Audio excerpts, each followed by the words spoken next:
Igbo presidency, Yoruba president, and those in between. This is by a young man called Nero. And yeah, you're right. One of the most discomforting things about Nigerian politicians is, as the millennial says, they have no chills about elections. In the minds of the proponents of democratic governance, elections are meant to be the people's celebration of their right to choose those who lead, but unfortunately, in Nigeria, politicians have hijacked their citizens' privilege. In fact, as it stands in Nigeria, governance, which is the real essence of democracy, always takes the backseat, such that the only manifestable components of Nigerian democracy has continued to be elections. This is a system where hunger has been used as a weapon and people have been desensitized, disenfranchised, and of course they have talks that they pay to do their biddings. Election seems to be a scam. This is why just 7 months after the last general election, the polity has already started to reverberate with permutations about the 2023 election, a long 4 years away. In a normal democratic society, politics takes the backseat immediately after elections. Those who are elected into office, no matter what their party affiliations are, face the serious business of governance, leaving politics in the background. But that is not Nigeria, where leaders play politics with the lives of the people all round the clock. And in flooding the people's thoughts with elections this early, politicians have adopted two major strategies, both of which will continue to distract from good governance and shortchange the people at the end of the day.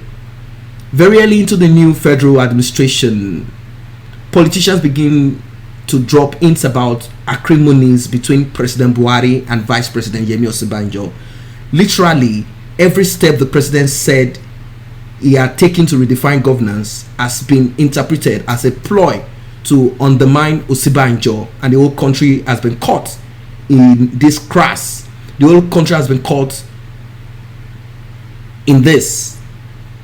It is now a conflagration of presumed conspiracy, one that will clearly slow down governance. A corollary to this is the increasing name dropping by proxies of those who aspire for the presidency of the country in 2023. To be sure, there is nothing wrong with being ambitious, but the hope for the consideration of the people should be hinged on verifiable performance over a 4-year term. But the Nigerian politician is motivated by factors that are extraneous to performance or to the welfare of the people. A large pool of people in the political class has no other motive than accessing the resources of the state and becoming a part of those people, inflicting a hemorrhage on national resources. Like I just said before, I said the natural resources we have in Nigeria, both the human resources and of course the other resources such as crude oil and the rest of them, they have been kept in an omnibus, and also it is kept in a federal government that has no specific shape or direction, in an amorphous federal government where you will never understand what these resources are channeled into. But of course we know what it is. It is always channeled into the pockets of the criminals that at this moment, at this time, are already pushing for the next person that will take the baton, the next person that will take the stick, the next person that will crush Nigerians down.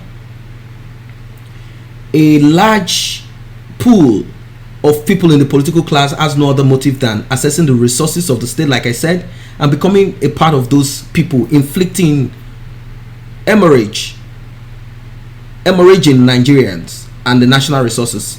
Elsewhere, people get out of political office to go back into primary careers such as law, engineering, acting, and what have you. But in politics, the Nigerian kind of politics is a lifetime meal, a lifetime ticket for the average participant.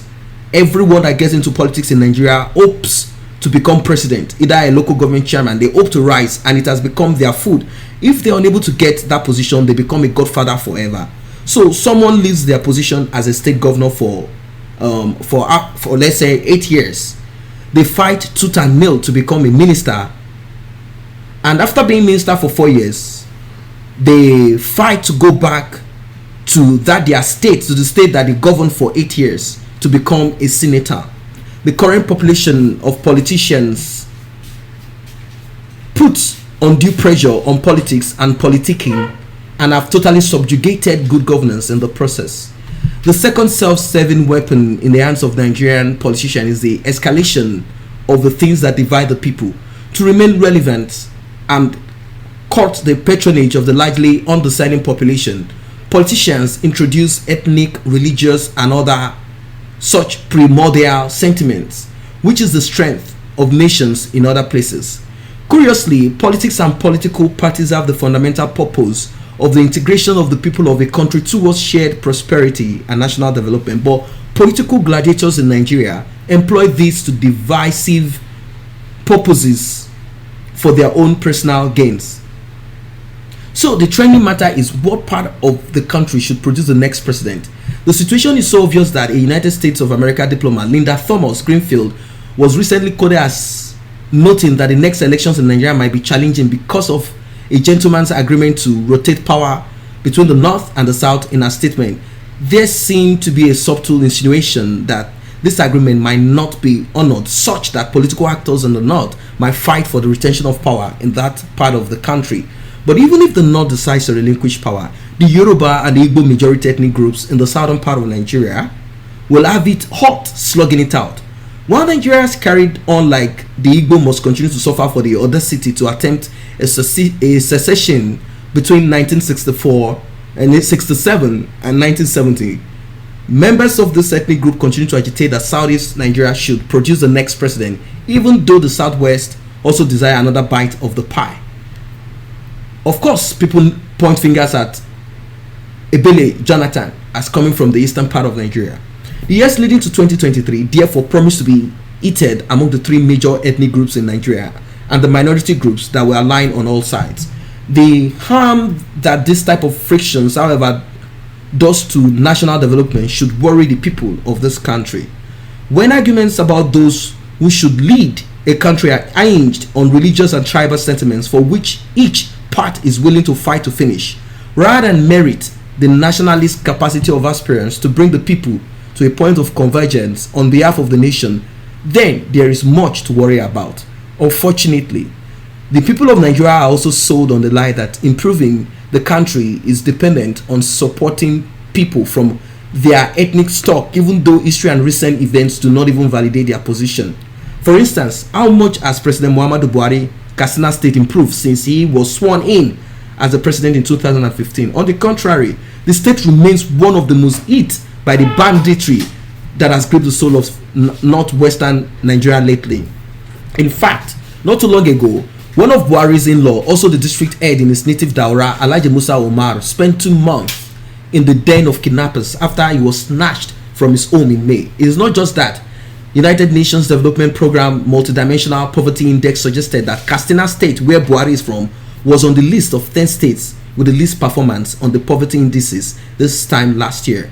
This is just as Otuoke, the sleepy community where immediate past president Goodluck Jonathan hails from, cannot boast of potable water, or how the expressway between Lagos and Ota, where ex-president Olusegun Obasanjo lives, is an eternal eyesore, or even how someone of northern extraction that has ruled Nigeria for 41 years, for 41 of the country 59 years after the independence, while the north still remains the most developmentally challenged part of the country. So Nigerians should ignore all ongoing temptations to be drawn into discussions about 2023 election. Instead, they should demand good governance signified by the expansion of Nigerian economy, improvement in the quality of education in the country, provision of access for all children, transformation of healthcare delivery to the advantage of all citizens, reduction in the widespread level of poverty, making the country safe for its people, taking governance back to the fundamental essence of making life easier for the people. And when time comes to make a choice in 2023, the people must shun all forms of appeal to ethnic and religious sentiment devoid of apparent capacity. So guys, this article has said everything, and I don't think I need to analyze any of this, as you all know that we are all tribally driven in Nigeria. So that is just what it is. May I remind you guys to tap on that subscription button and also the red notification icon bell, so you'll be notified whenever videos such as this are uploaded.